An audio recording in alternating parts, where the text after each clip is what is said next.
Picture this. You're in a room full of people, and everyone's talking, making demands, asking for favors, pulling at your time and energy like vultures circling fresh meat. The average man caves in, says yes to everything, spreads himself so thin he becomes invisible. But you're different. You're a Sigma male, and you understand something most men never will, the devastating power of a single word. No. Welcome back to Official Sigma Male, where we don't just talk about self-improvement. We forge men of steel who command respect through strategic solitude and calculated decisions. Today, we're diving deep into the most underrated weapon in the Sigma arsenal, the art of saying no. This isn't about being rude or antisocial. This is about energy conservation, boundary establishment, and psychological warfare that separates the wolves from the sheep. If you've ever felt drained by people's constant demands, if you've ever wondered why successful men seem so selective with their time, if you've ever wanted to master the delicate balance between cooperation and self-preservation, this video is your blueprint. We're about to explore 6 revolutionary techniques that will transform you from a yes-man pushover into a strategic force of nature. But here's the thing. Most men will watch this, nod their heads, and change nothing. They'll go back to their people-pleasing ways, wondering why they feel empty and exhausted. Don't be like them. The Sigma path requires discipline, and by the end of this video, you'll have the exact framework to protect your most valuable resource, your energy. Before we begin this transformation, hit that subscribe button and ring the notification bell. Why? Because the knowledge we share here isn't available anywhere else. We're building an army of men who understand that true power comes from selectivity, not availability. Every week we drop content that could change your life, but only if you're part of the tribe that's ready to evolve. The energy audit. Every Sigma male must begin with brutal self-awareness, and that starts with conducting a complete energy audit of your life. Think of yourself as a high-performance machine. You wouldn't put cheap fuel in a Ferrari, so why are you allowing low-value interactions to contaminate your mental engine? The energy audit is your diagnostic tool to identify exactly where your power is being leaked, stolen, or wasted. Most men stumble through life completely unconscious of this hemorrhaging, wondering why they feel perpetually drained despite having successful social lives. Here's how you execute a proper energy audit. For the next 7 days, carry a small notebook or use your phone to track every interaction that requires your attention. Document the person, the request, the time invested, and most importantly, rate your energy level before and after on a scale of 1 to 10. You'll be shocked at what you discover. Let me give you a real example. Marcus, a successful architect, came to me feeling burned out despite loving his work. When he conducted his energy audit, he discovered that his colleague Janet was asking him for quick favors 17 times per week. These weren't emergencies. They were convenience requests because Marcus had trained her to believe he was always available. Each interaction dropped his energy by 2 to 3 points, meaning Janet alone was costing him 34 to 51 energy points weekly. But here's where it gets interesting. Marcus also discovered that his monthly strategy sessions with his mentor boosted his energy by 8 points each time. Same principle, opposite effect. The energy audit revealed that he was saying yes to energy drains and not creating enough space for energy gains. During your audit, watch for these red flags. People who contact you with urgent requests that aren't actually urgent. Individuals who start conversations with "I know you're busy, but..." and then proceed to waste your time anyway, and anyone who consistently takes but never gives value in return. The golden rule of the energy audit. If someone consistently appears in your drain column without providing equivalent value in your gain column, they've identified themselves as an energy vampire. Your job isn't to fix them, it's to protect yourself from them. After completing your 7-day audit, you'll have concrete data showing exactly where your energy goes. This isn't about emotions or gut feelings. This is about mathematical precision. You'll see patterns you never noticed, behaviors you unconsciously enabled, and opportunities you've been missing. The final step of your energy audit is creating your energy investment portfolio. Just like a financial portfolio, you want 70% of your social energy invested in high-return relationships, 20% in moderate-return networking, and only 10% in maintenance of low-return but necessary connections. Anyone not fitting these categories gets eliminated through strategic no deployment. Remember, energy is your most finite resource.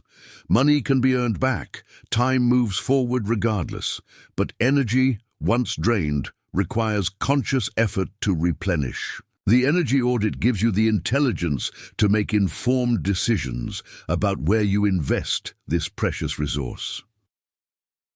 The strategic pause. The difference between a reactive man and a Sigma male lies in the space between stimulus and response. While ordinary men react instantly to every request, pressure, and demand, the Sigma male masters the strategic pause, the art of creating deliberate space before making any commitment. This isn't hesitation born from weakness. This is calculated control born from power. When someone asks something of you, your automatic response should never be immediate agreement or rejection. Your automatic response should be the strategic pause, and here's exactly how to deploy it with devastating effectiveness. The first level is the micro pause, a 3 to 5 second silence before responding to any request. This brief moment serves multiple purposes. It signals that you're not desperate to please, it gives you time to assess the request's merit, and it immediately establishes that your answer carries weight. Most people speak to fill silence. Sigma males use silence to fill power. The second level is the processing pause. Let me think about that and get back to you. This phrase is pure gold because it accomplishes 3 things simultaneously. It shows you take decisions seriously, it prevents impulsive yes responses, and it gives you time to conduct a proper value assessment. The key is actually following through with a definitive answer within 24 to 48 hours. Here's a real-world example. David, a software engineer, was constantly overwhelmed by project requests from different departments. Instead of immediately saying yes or no, he implemented the strategic pause. When marketing asked him to quickly build a new tracking system, instead of his usual immediate agreement, he said, "This sounds important. Let me review my current commitments and capacity, and I'll give you a proper timeline by tomorrow morning."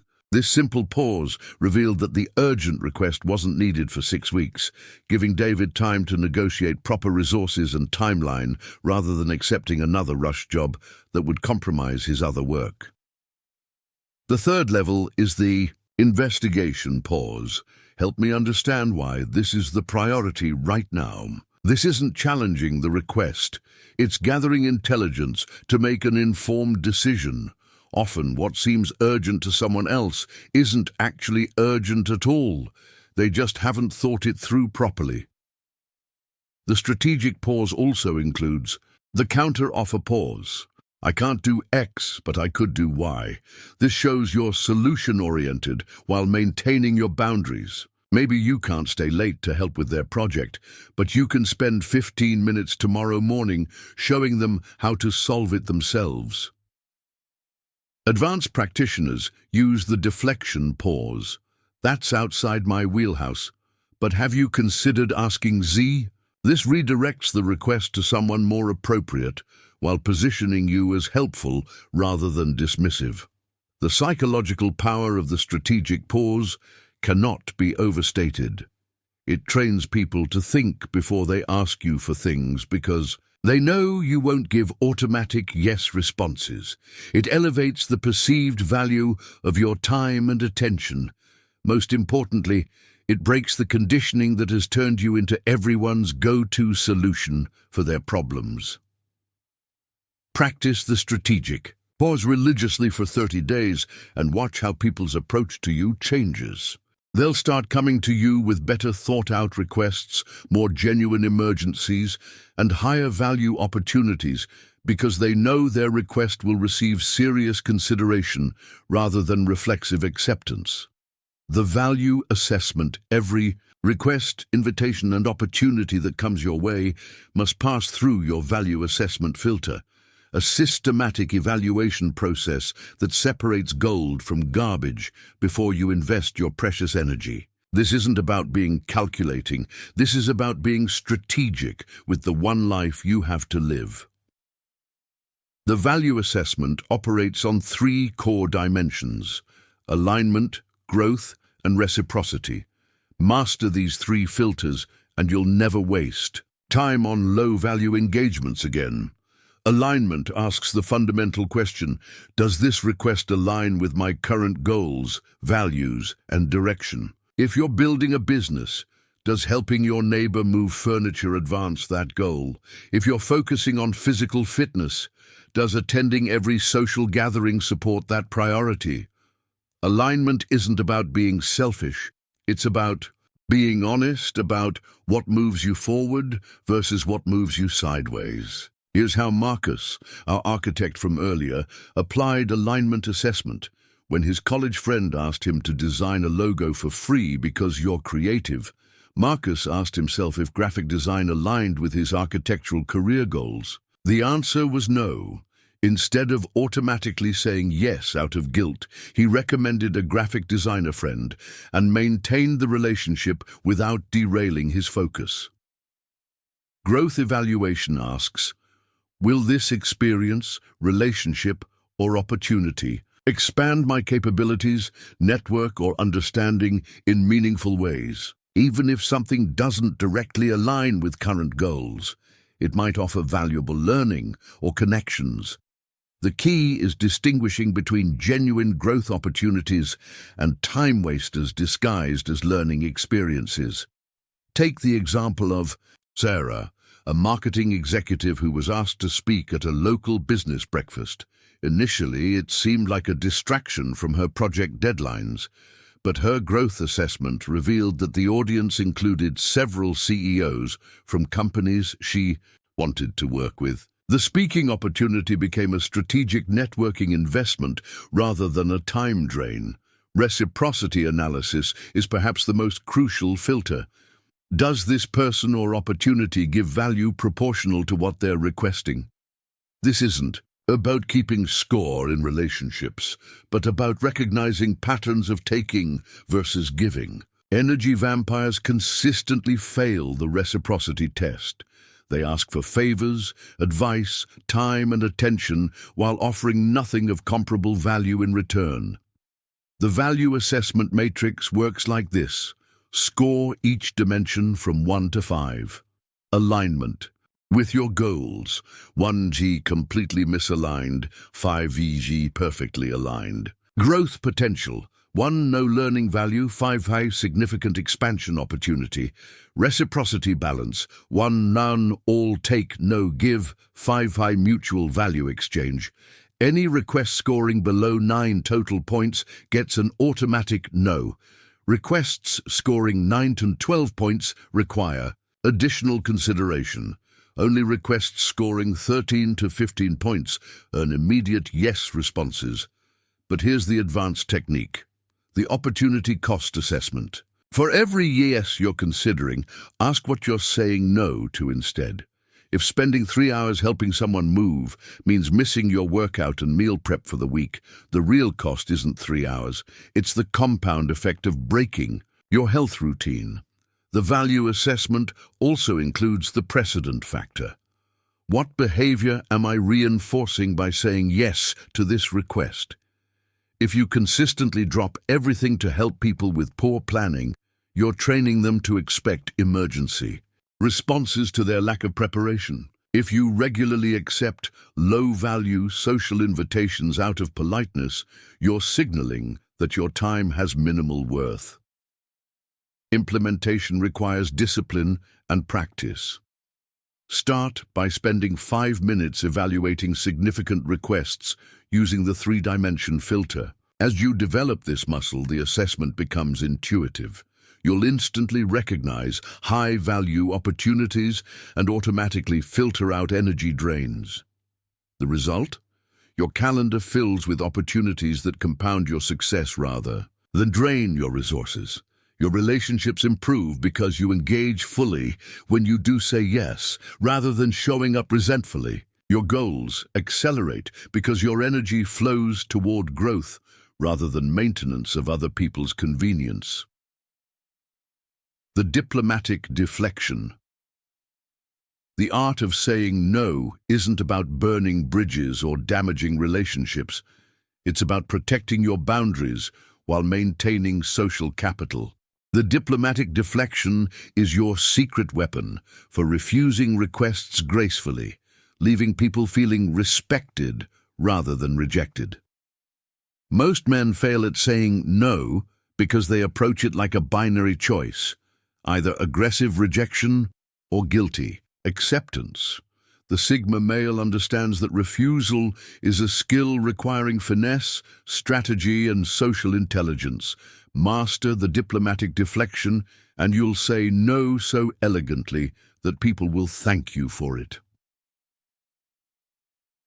The foundation of diplomatic deflection is the appreciation-reason alternative formula.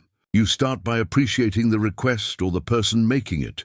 Provide a clear but brief reason for your inability to comply, and when possible, offer an alternative solution that demonstrates your willingness to help within your boundaries. Here's the formula in action. I appreciate you thinking of me for this project, and I can see why it's important to you. Unfortunately, my current commitments won't allow me to give this the attention it deserves. Have you considered reaching out to Jennifer? She has similar expertise and might have more availability right now. Notice what happened. The person feels valued, appreciation, understands your position isn't personal, clear reason, and receives a helpful alternative, maintaining the relationship. This approach transforms a potential conflict into a collaborative interaction. The advanced deflection techniques include the time boundary. I'd love to help, but I can only commit to 30 minutes on Tuesday afternoon. Would that be useful? Or, do you need someone with more availability? This gives them choice while establishing your limits clearly. The expertise redirect is particularly powerful. This isn't really my area of strength, but I know someone who specializes in exactly this type of challenge. You're not rejecting them. You're ensuring they get better help than you could provide. For persistent requesters who don't accept initial deflections, deploy the broken record technique. Maintain the same polite but firm position without elaborating or justifying further. As I mentioned, I won't be able to help with this project. I hope you find the right person for it. Repeat as necessary without emotional escalation. The teaching deflection works brilliantly for recurring requests. Rather than me doing this for you each time, let me show you the process so you can handle it independently going forward. This stops the cycle of dependency while providing genuine value.